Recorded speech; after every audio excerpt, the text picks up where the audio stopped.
All right, guys, so I've had a little bit of time to play with the dyno. I don't know nothing about it yet, but I just wanted to do kind of a, I guess it'll be, I don't know if it'd be an introduction video is probably the wrong word for it, but my initial thoughts of the dyno, shipping, dealing with the company, all that type of stuff. I just wanted to do a little video for anybody that's interested in maybe buying one of these or on the fence of buying one, any of that type of stuff. So for you guys that don't know, I own a engine machine shop, Calgary, Canada, Calgary, Alberta, Canada, I guess I should maybe say, and have a YouTube channel. Bought a hub dyno, and I wanted to have this for doing testing and showing guys how to do stuff and what stuff does. So I did some Googling and two companies came up. Dynocom was one of them and Mainline out of Australia was another. Now, I'm not going to get into the story about Mainline, but I ended up not buying the Mainline and getting screwed for $17,000. I'm not going to go into that any further.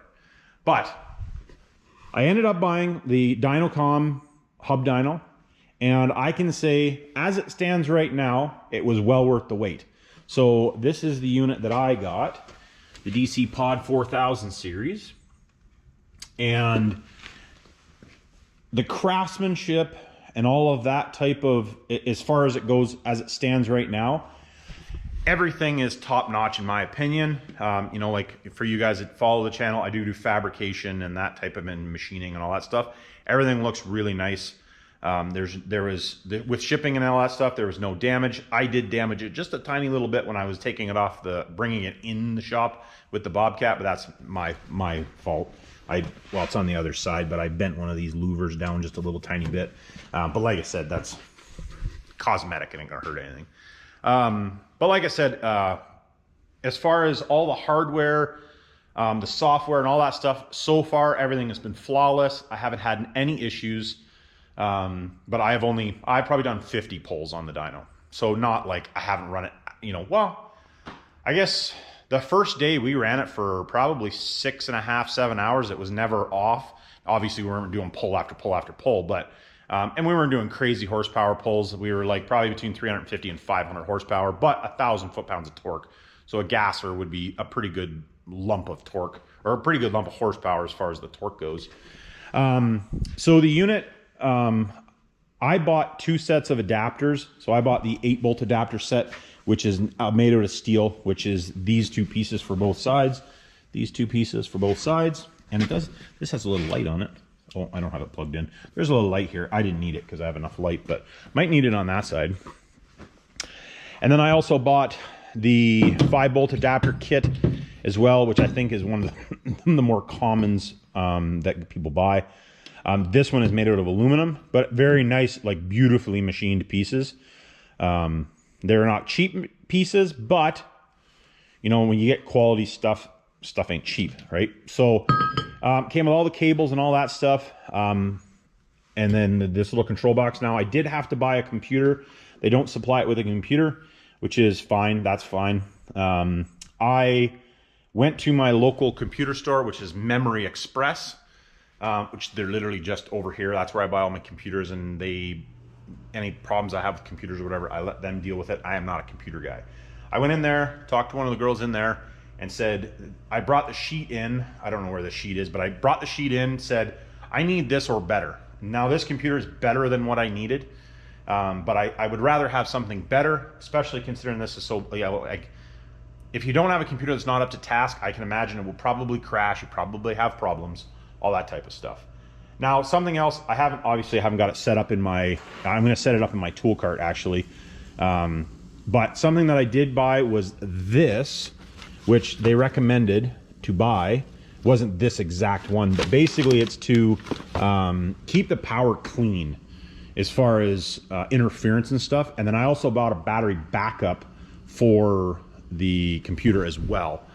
So I'm gonna have the battery backup. The battery backup is gonna plug into, or the battery backup is gonna be plugged into that, which plugs into the computer and the dyno setup and all that stuff. So try to keep the power as clean as possible, because like I said, I just don't want to have problems. So I don't mind spending the money. I just don't want to have problems. And so far it's been flawless. I haven't had any problems. The software works perfect, 0 problems. Yeah, this is the other side. But I do, like I said, I gotta get some stuff rerouted and stuff. That's has nothing to do with them, that's to do with me. But like I said, so far everything's been great. Dynocom was great to deal with. Now there was, at the time when I bought this, there was a 29-week wait. And that was the reason that I was gonna go with mainline. Obviously it didn't happen originally because they had a 5-week wait, which in turn was really expensive.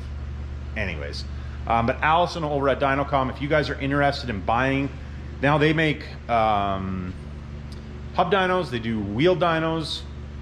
I don't know, they do 4-wheel dynos too. 2-wheel drive, or two-wheel and 4-wheel. I think they have a 4-wheel hub option as well. But if any of you guys are interested in buying a dyno or looking into it, they have a bunch of different series. This is kind of the, I'm gonna say the middle of the road for the hubs. There's one, I think 2 smaller than this one. So it just depends on what you're dynoing. But so far the experience has been really good.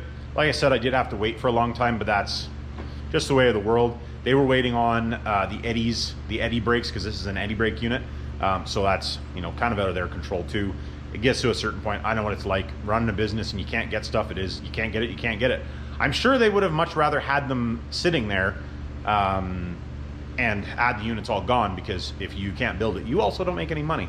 So, but everything so far has been fantastic. I had a couple questions. I emailed Allison, got back to me right away. I was actually talking with her on the phone today as well. And yeah, everything's been good so far. So stay tuned for more dyno videos, because there's gonna be a bunch. And I'll probably, maybe in 6 months time or something, I'll do another one of these videos with what I have found out about the dyno, things that I've learned, you know, any problems. If I have any problems that I have, you know, I'll let you guys know, because that's how I am. All right, so hopefully this helps somebody out. Like I said, if you are looking at, I will put a link in the description for Dynocom, for their website, and you can hit them up directly unless you have some questions that you want to ask me about it.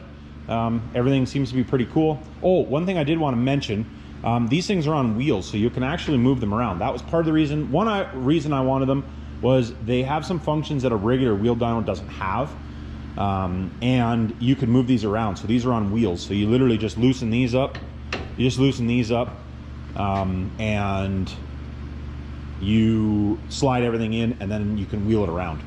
So that was one reason I really like these, because I don't have a lot of space, as you guys can imagine by looking at the place. I need to get rid of a bunch of junk, but I don't have a lot of room. So that is one cool thing about them.